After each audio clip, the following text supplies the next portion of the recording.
to find their voice, to speak up, to, even if you got to get into a fight. Like looking back, I wish I had fought some people. I'm not gonna lie to you, because it's just the fact of like my respect. You know what I mean? I wasn't gonna swing on anybody, but it's like if that's what it would have came to, because I spoke up and stood my ground for myself. Because at the end of the day, I feel like people, they only test you as far as you let them. They want to see how far they can go with you. And at that time, I didn't know that. I just thought, oh, what everybody's telling me must be true. I must be this, I must be that, because you're telling me, right? No, people, they're pushing you. They want to see who they can mess with.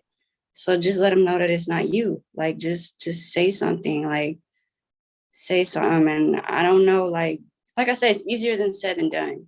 Because when I think of myself back in that moment, yeah, of course, I wish I could have just spoke up. But sometimes you don't know how, you don't know where to start with that. And the harsh truth is, I do feel like the authorities, I don't know how they are now in school, but at my time, people don't care about a teacher. So tell your parents. Like, that's another thing. I didn't tell my parents. I didn't tell my mom what was going on. She doesn't know half the things that happened to me in school.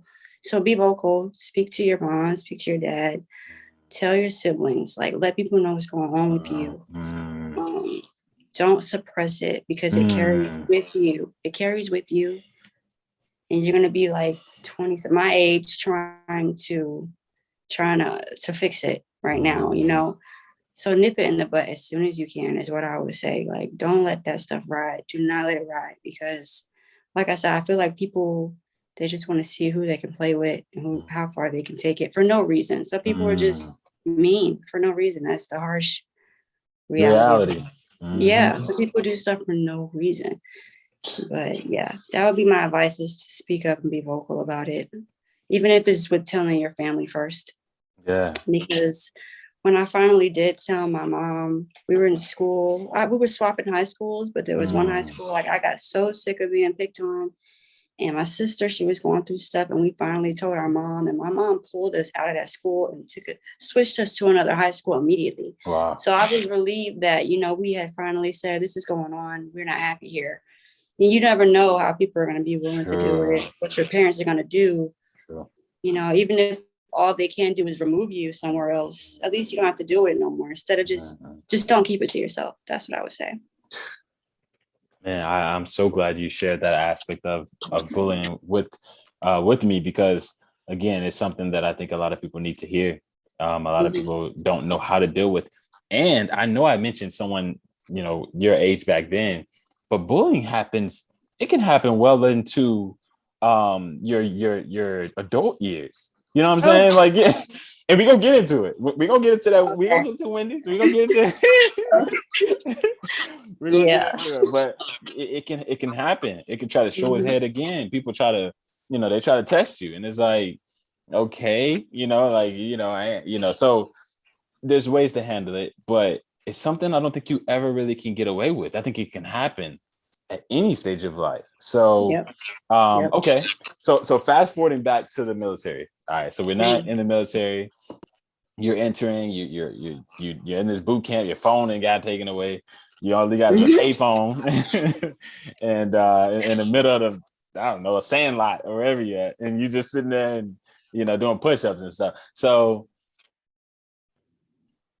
how now has that old Kaylina, how has that old aspect of you hiding and being quiet, how did that play out in the military? How were you able to, well, first off, were you able to break that side of you, or at least in some sense come out of your shell more in the military? Or do you feel like the military in some sense maybe made you want to go even deeper into your hole because of the maybe brutality or the aggressiveness that you were experiencing? Which one did it do for you? It made me want to go deeper into my hole, because I wasn't ready. Ready. Yeah, please go into that. Yeah, I wasn't ready. Like, just we'll get into that, but like, I feel like right now I'm finally becoming who I'm supposed to be. That's long. Yeah, at that time I was not ready. I was still had a lot of trauma, and my RDCs, you know, those are the people that are ahead of you who are training you in boot camp. My RDCs, like, there's this one lady, she wanted me to be a leader so bad, Like, she wanted me to have a leadership role. She wanted me to take authority. She wanted me to tell people, you know, be quiet when we need to be quiet, but I just didn't have it. Like, I didn't have that voice yet. Like, I was still super closed in, and the entire boot camp, she tried to force it out of me. Like, wow. She was like, I remember, I'll never forget, she said to me, she was like, you know, you're my experiment, you're my project. She said something like she has eyes on me during our boot camp. Like, she was really going to try to work with me, because people can sense that. Like, they knew something was going on with me that needed to be worked through. But that intimidated me. Like I said, it didn't work at that time. It just suppressed me. I was like, I still didn't see what they were seeing. I was like, well, that's not for me. Like, why are y'all trying to force me to take this role, to lead, to do this? I just didn't believe in my mind that I was capable and I had what it took to do it. Because I feel like that's what stops people deep down inside, is not believing that you're capable or that you have the qualities to do something so big like that. Yeah. And I just didn't. I was like, do y'all know where I come from, or what I am and how I am? I can't do that. That's just how I thought. I was like, I cannot do this. I can't. They didn't kick me out, but she did tell me that she was very like sad, like disappointed, because I didn't react to it the way she wanted me to. I didn't come out all loud and ready to take on. It was still a process. Let me ask you about that, because oftentimes you'll hear, you know, whether it's a father and son, mother and daughter, children and parents, pastor and the pastor's kids wanting them to take on a role, somebody wanting you to take on their role or their legend and kind of, in a sense, step up. You know what I'm saying?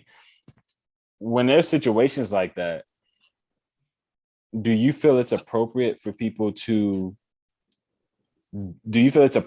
parents and people who are over people like that to do that, even in the case of you? Or do you feel like a person should let a person grow into that and slowly try to learn perhaps more about that person before you try to force them into this leadership or into this position to where they're going to be over a bunch of responsibility, but they don't feel like they're ready? Do you feel like that person needs to know within themselves that they're ready before they do that? Or do you feel like people should jump into something and then maybe they'll figure it all out when they're there? What's your perspective? I think it's a mixture of both. I think it's sometimes you do need to push, or you do need to see a different perspective, or be in a situation to see what you could possibly do or be. But on the other side of that, trauma is real. People going through stuff is real. People being mentally not okay is real too. And I think you have to really, really, there's a fine line, especially in boot camp, when those RDCs were getting so many new people that you don't know us, you don't know what we've been through. We all came for different reasons, some worse situations than others, some people because they're Joe Navy, but it was all different. So they didn't know who they were dealing with. And for me, it was like, yeah, when you join boot camp, you're supposed to be 100% transparent. Like, do you have these issues? Are you this? Do you have like anxiety? Do you have that? So technically, we were all supposed to be in good condition. But, you know, everybody kind of like don't tell everything. Yeah. So, you know, it's just a fine line. But I wouldn't say they were wrong for wanting me to do better. Because they know, they were already experienced military people. They knew what I was about to get myself into. So maybe they were just trying to mold me to be able to deal with that lifestyle and that, you know, and that just be able to deal with it. So I don't think it's bad to give somebody a push, but I think it's bad to just overdo it. You got to just get to know somebody as well. You have to see, because everything's not for everyone. You know how you were telling me about like the personality test and stuff like that. There's different ways that people deal with things. There's different ways that people lead. There are different avenues. So yeah, it's definitely the two go together for me. I love that. I actually did not have that perspective, but now I do. Now I actually agree with that, because in a sense, in order for a person to actually, you know, like you said, it depends on the person. You don't know where the person's coming from. It could be someone who's partially there. They're almost out of their shell. and they just need that tap on the booty, tap on the Yeah. buttocks to be pushed out of it. or in some sense, it may be somebody who's always deep back in the shell, and you're in the shell trying to pull them out. It's like, like, get out of my house, get out of my shell. Yeah. So you're right. It's a strong mixture, and it's a fine line, I think, that you can cross that can ultimately end up putting you back in the shell, like you said it did you, like, Yeah. make you go deeper. Yeah, it made me feel more in a sense, like it gave me more sense of, oh, I can't do that. Wow. It didn't motivate me. Yeah, it just made it worse. Like, we'll have to talk about that, later down the line. But yeah, that was a different experience. It just made me feel that sense of what I felt before I joined. It was like, wow, am I ever gonna get this right? You know what I mean? Like, yeah. Did you ever express that to the people that were telling you, like, oh, you're gonna be a leader, we got, I can see this in you? Did you ever express to them at the end, maybe, or maybe when you were coming out of the boot camp or something, like, yeah, it didn't really help? Like, did you ever express that? I'm really? not. I usually just let it sit. I used to just let stuff sit with me, and I think because I was I'm good at taking direction. I'm really good at doing everything else right. So they had no reason to just put me out. So it was like they just kind of accepted it and just left me alone after a while. But no, I did not tell them that. I just let those emotions sit with me, and stuff like that happens. Wow. You keep mentioning this. You keep mentioning letting things sit, or you would let things sit, or you can let things sit. When you mention that, first off, what do you mean by that? When you say let things sit, what did that look for Kaylina? Like, how did you let things sit? Is it more so just just pushing things in the back of your mind and not even dealing with it, not even trying to think about it? Were you thinking about, or does it mean that you're thinking about these things, but you're just not dealing with it, but they keep coming up every night? You're battling with these demons. What does that look like for Kaylina? It's internally battling with like you said, demons, things that do bother me. I didn't bring them to the forefront or address them with people. I just bottle it up inside, and I would overthink it, or just, I was used to the embarrassment anyway from the bullying and stuff. So it was kind of like sad. It's so sad to say, but it was almost normalized. Like, I was used to like feeling like this. So it was just like, why even address? I don't want to bring attention to myself once again. I don't want that confrontation. I don't want to talk about it. I'm just going to take this with me and keep it pushing. That's what I mean with let it sit. It would just be in my mind. Like, I am thinking about it. I am processing what happened long after it happens, but it's never like talked about and discussed. And this would just, you would not share this with anyone. This would just always be things you would just keep to yourself. Yeah, I wouldn't tell. Like, I don't think I told anybody what I just told you about how that lady was pushing me and stuff. I don't ever think I had that conversation with anyone. Because it was embarrassing for me, because they don't say stuff whispered to your ear. It's in front of the whole. It's in front of the whole. Yeah, I was like, Kaylina, get it together. Like, do this, do that. I'm just like, you have to call me out. Like, yeah, no, I did not talk to nobody about those things. Wow. Okay. So then I'm gonna get right into the next thing that we're all thinking about, looking at your content, looking at your TikToks. The very reason I came across you is because we're in the same niche, fitness. You're a female in the military. You're going through this whole aspect of the military, things of this nature, you all this. And then earlier you even mentioned that you were not working out, you weren't into fitness and things like that, which also shocked me. I kind of thought you kind of was doing that in your past, but no, dang.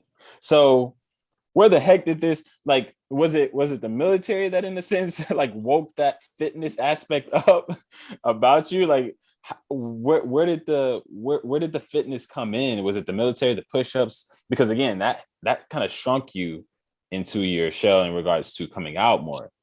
But did it awaken the fitness spirit in Kaylina, or like how did that happen? How did you get to the point of where you are now? Because I know, but we'll get into more so how you are. But yeah, how did you start your fitness journey, and what brought it about? Yeah. Okay, so I was on an aircraft carrier. That's the really big ships. I lived on the ship. That's where I was stationed. my whole contract I was there. So, you know, the ship is kind of like school in a sense. You have your cliques, you have your friends, you have your groups. I didn't really have friends. I just didn't, like I told you, I was a little oddball out. So when we used to go out to sea on deployments and underway, it could be a very, very stressful time. You don't have service like that. You can't really get on the internet. Our internet is in and out. Wow. All you have is like the people around you, yeah, and the music that you hopefully downloaded and movies on your phone and stuff. So yeah, I needed a coping mechanism for my stress. Like I just needed an outlet. And I'll never forget, it was this one area on our ship. You could see out into the water. It was beautiful, especially in the sun, when the sun was setting. And they had like ellipticals out there and treadmills and like bikes. And not a lot of people would be out there like during lunch and stuff. It was quiet. So I was like, I'm going to start sitting out here, like, you know, going to get on the elliptical. I used to ride. Yeah, I was like, I'm just going to get on the elliptical and listen to music. And, you know, nobody could find me here. It's quiet. So I would do that like every day. I started like going out there because I knew it was nobody would be out there. I would have my peace time for like an hour or so. And I don't know, I just kept getting on that elliptical. It was literally the elliptical, like not the treadmill, not the bike, it was the elliptical. And I would get on that thing for like 2 hours sometimes, or like 1.5 hours, and just be on that thing. And I liked how I felt afterwards. I just felt a sense of like, I was relaxed. I liked the sweating. It made me feel distressed. And I was like, okay, I like the reaction that I'm getting. I like what this produces. I like how I feel afterwards. So I'm going to continue to do this. And then I remember on my ship, they had Zumba, and it was like, I already like being active. I like being on the elliptical. Maybe I should try Zumba. I like music. I love music, by the way. I love music. Hear that music out there. So I was like, you know, it wouldn't hurt to try it. So I used to try to ask like some of the girls in our berthing. That's where we lived. Our berthing, it's like a dorm room, like a big dorm room for all the girls. Yeah. I'd be like, y'all want to come do Zumba? You know, they'd be like, no. That was an example. That was, you know what's crazy? I feel like I was a leader.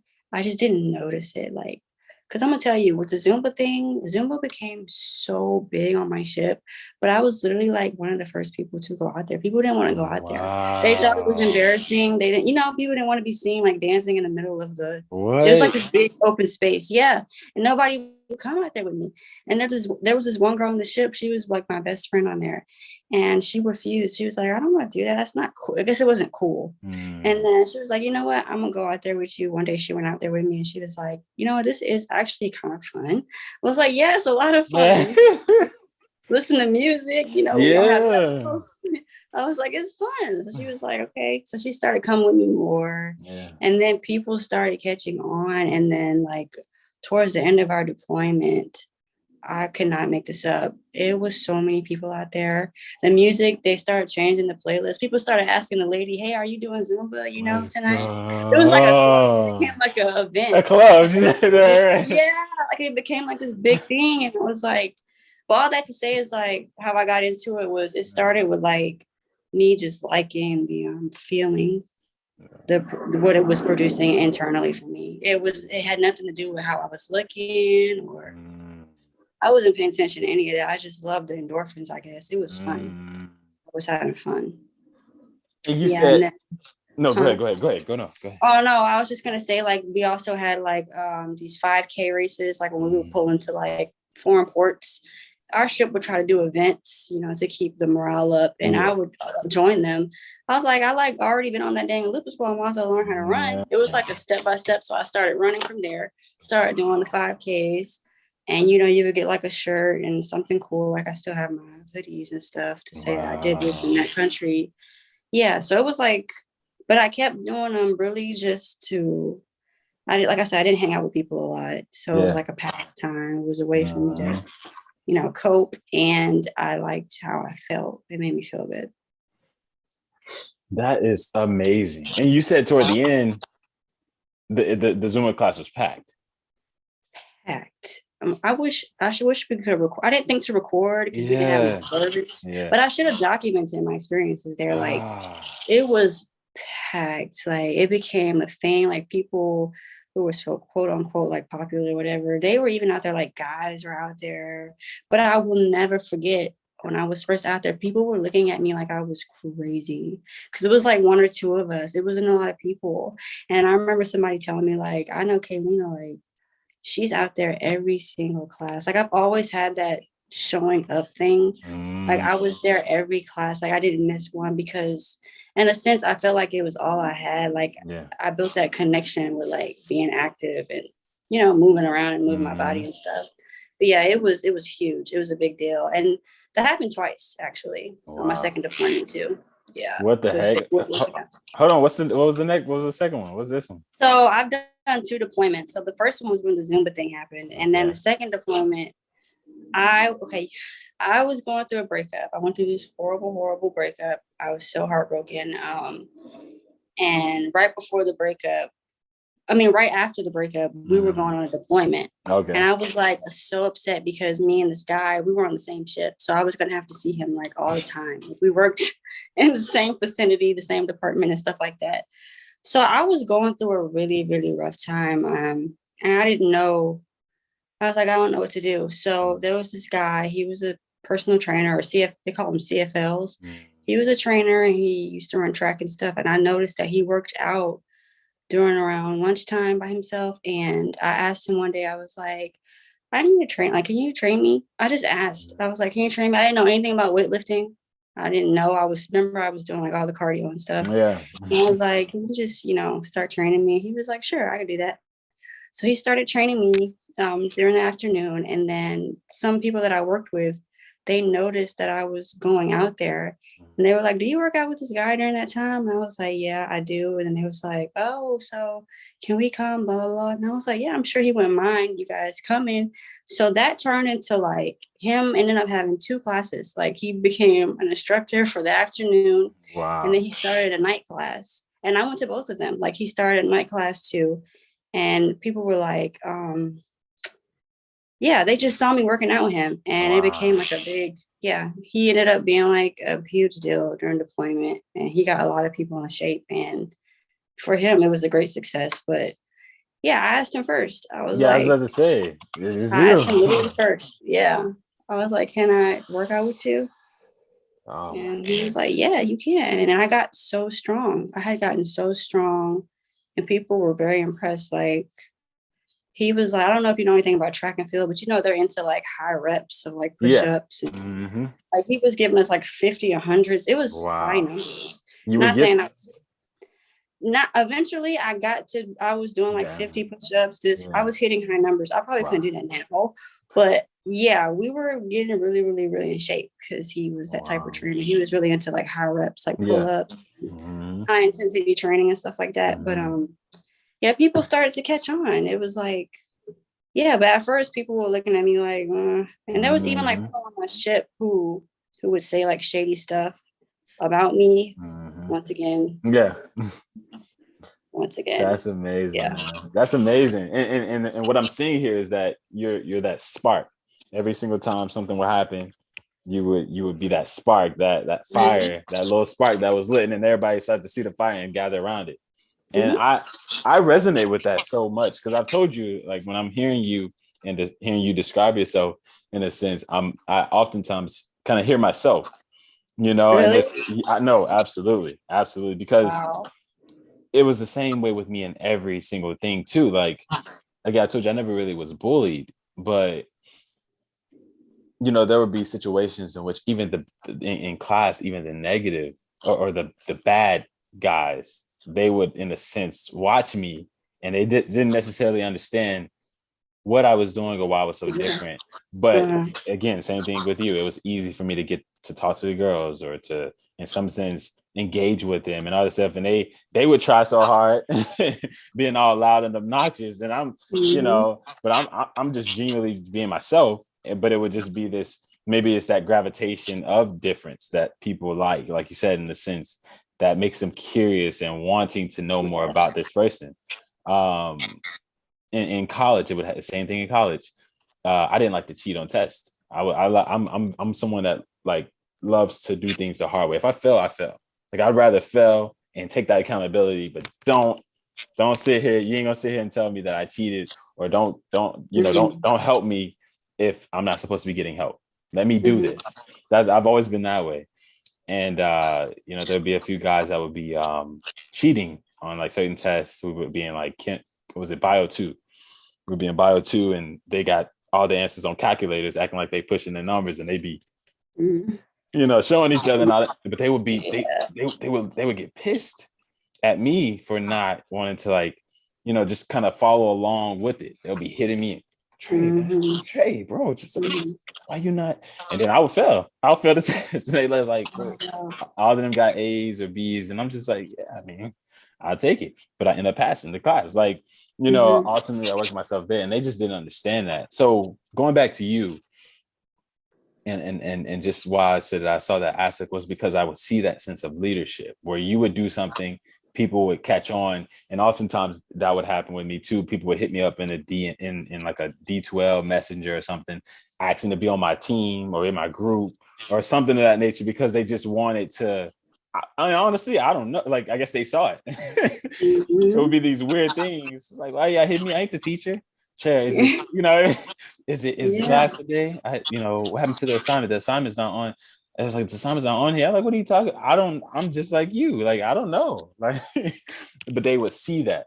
So going back to you in that same sense of you asking the trainer to train you, or the Zoom, and you stepping out there, you're right. And you said this earlier in one of the voice messages that you sent. People oftentimes see things in you before you see them in yourself. They oftentimes see things and see potentials that you don't. And oftentimes, it'll come later for us in terms of us seeing it, but we'll remember those people. You'll remember those people, and those pushes, and the words that were said, or what people said to you. And it would sit with you, but you don't tell anyone, but it's like, you just know something's there. And until that aspect of it shows itself to where you finally realize it. So with you going, like I said, again, going into your aspect of your journey of fitness and how it started, you are in a sense, like you said, you're on your deployment, and you have your deployment, things of that nature, and you're going throughout the Zumba, and you also did the PT. So then at what point, I guess in a sense, is where you got serious with it? Or are you saying that those aspects is kind of what turned you into it, or were you continuing? I don't know if I cut you off in regards to it. I got serious on that second deployment when I had got into the weightlifting. Okay. I was going through that breakup, that heartbreak. And when the deployment was ending, I was in the best shape of my life. I was happy. I was finally healed from it. Wow. I was in a really, really good space. And we were just pulling into port, like to Virginia, deploying. It was just a really good time. And I had a positive memory. It was something positive that sat with me with working out. It was a big part of what got me through my breakup. Like, I feel like the heartbreak kind of did, like, it was just the two. Like, it was like I had a positive memory with working out. I felt superior. I felt strong. My trainer was amazing. Like, he proved to me that I could do anything. I could be strong, even though I'm a woman. Like, I could do pull-ups. I could do push-ups. I can do whatever I want. Like, mentally, he pushed me. And nobody had ever pushed me like that. Not even in boot camp. Like, he brought something out of me. Yeah, it was something that came out of me that I didn't know I had. And I felt so good about myself. And that's what really, I think, got me so attached, was like fitness, that working out. It really wasn't about working out. It just proved so much to me mentally. Like, it was hard. It was hard. It was a challenge, but I pushed through it, and I didn't give up, and I kept showing up. I didn't miss no classes. I really committed myself to it. And I just, like I said, I had that positive relationship with it. So when I left the deployment, I didn't want to let that positive relationship go. Like, I wanted to continue to feel that experience. So I was like, I'm going to continue to work out. I may not have my trainer anymore. He went to Japan, he left, and I was like, but I could still do what I can, And from there, I had to start learning on my own and doing my own research. And I didn't know what I was doing, but I was like, I want to get really into this. I like this. So let me start looking online. Let me look up some trainers. I remember, I think I had got like a program, like bought one just to get a trainer with some guidance. I was like, let me do that. And I did that, and I loved it. My body was great. The results were great. I wasn't so much into the nutritional side yet. Yeah. I was still into the working outside. But yeah, from there, I just never let go. Like I kept learning more and more and more and more and more and doing it.